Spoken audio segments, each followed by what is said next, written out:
जब छत्तीसगढ़ में 20 साल की ये लड़की अचानक नदी में दौड़ने लगी और फिर जो चमत्कार हुआ उसे देख सभी लोग हैरान हो गए। दोस्तों, ये घटना छत्तीसगढ़ के पास बसे एक छोटे से गांव साजा की है, जहां पर कविता नाम की एक लड़की बचपन से ही पूजा पाठ को पूरी लगन से करती और उसकी भावना भगवान के प्रति हमेशा से अधिक रहती थी। जब भी कविता किसी गरीब को देखती तो उसे खाली हाथ जाने नहीं देती और अन्य लोगों की मदद भी किया करती थी।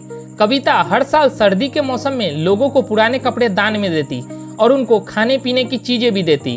भले ही कविता के पास कुछ ना हो, लेकिन वो हमेशा से ही दूसरों की मदद के लिए तत्पर रहती थी।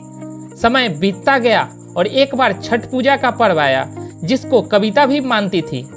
छठ पूजा से एक दिन पहले अचानक से मूसलाधार बारिश होना शुरू हो गया। इसके बाद अगले दिन जब छठ पूजा शुरू हुई तो मौसम ठीक ठाक हो गया था और अच्छी खासी धूप भी निकल आई थी। आप जानते होंगे कि छठ पूजा का पर्व 3 दिनों तक मनाया जाता है। छठ पूजा के तीसरे दिन जब कविता पास की नदी में छठ पूजा की पूजा करने पहुंची तो वहां पर उसके साथ एक ऐसा हादसा घटित हुआ जिसके बाद से ही कविता की पूरी दुनिया ही पलट गई। जी हाँ, उस दिन मौसम भी काफी बिगड़ा हुआ था। आसमान पर काले बादल छाए हुए थे और बिजली की कड़कड़ाहट भी काफी ज्यादा थी। सभी श्रद्धालु नदी में छठ मैया की पूजा अर्चना कर रहे थे।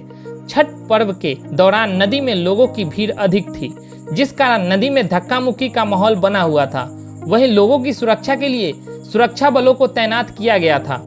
ऐसे में कविता भी छठ मैया को जल अर्पित करने के लिए नदी में खड़ी हुई।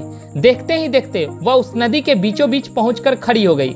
अचानक से तेज बारिश और नदी के पानी का बहाव भी तेज हो गया, जिसमें कविता बहती हुई दूर किसी जगह पर पहुंच गई।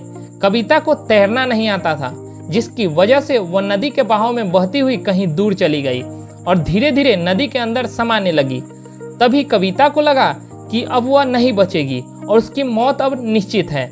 लेकिन फिर भी वह मन ही मन माँ दुर्गा का नाम जपने लगी और उनसे कहने लगी, हे माँ, मेरे प्राण बख्श दो। कुछ ही देर में कविता को पानी के ऊपर एक छोटी लड़की दिखाई दी, जिसने अपना हाथ कविता को बचाने के लिए आगे बढ़ाया हुआ था। काफी देर तक नदी के बहाव में रहने के कारण कविता की आंखें बंद होने लगी, तो उसने अपना हाथ उस लड़की के हाथ में दे दिया। फिर उस लड़की ने कविता को पानी से बाहर निकाला और नदी किनारे छोड़ दिया। इसके बाद कुछ देर में उस नदी के किनारे गांव के कुछ लोग वहां आए और कविता को किनारे पर पड़ा देखकर शोर मचाने लगे। देखते ही देखते वहां भीड़ इकट्ठा हो गई और कविता को भी तब तक होश आ गया। गांव वालों के पूछने पर कविता ने बताया कि वह साजा गांव की है। छठ पूजा के दौरान वह पानी में बहते हुए यहाँ तक पहुँच गई और किसी लड़की ने उसको पानी से बाहर निकालकर उसकी जान बचाई है। लेकिन गांव वालों ने बताया कि तुम तो अकेली थी। काफी सोचने के बाद कविता को समझ आया कि वह कोई और नहीं, स्वयं माँ दुर्गा, जो एक बच्ची के रूप में आकर उसकी जान बचाई है और यहाँ से अब जा चुकी है। कुछ देर बाद कविता के घर वालों को इस घटना की सूचना पुलिस द्वारा दी गई। फिर कविता खुशी खुशी अपने घर वापस चली गई। तो फ्रेंड्स, कैसी लगी आपको हमारी ये वीडियो? अगर ये वीडियो आपको अच्छी लगी हो तो वीडियो को लाइक, साथ ही साथ इस चैनल पे पहली बार आए हैं तो चैनल को सब्सक्राइब कर बेल आइकन प्रेस कर दे, ताकि मैं जो भी वीडियो अपलोड करूँ उसकी नोटिफिकेशन सबसे पहले आप तक पहुँचे। तो मिलते हैं फ्रेंड्स एक नई वीडियो के साथ, तब तक के लिए धन्यवाद।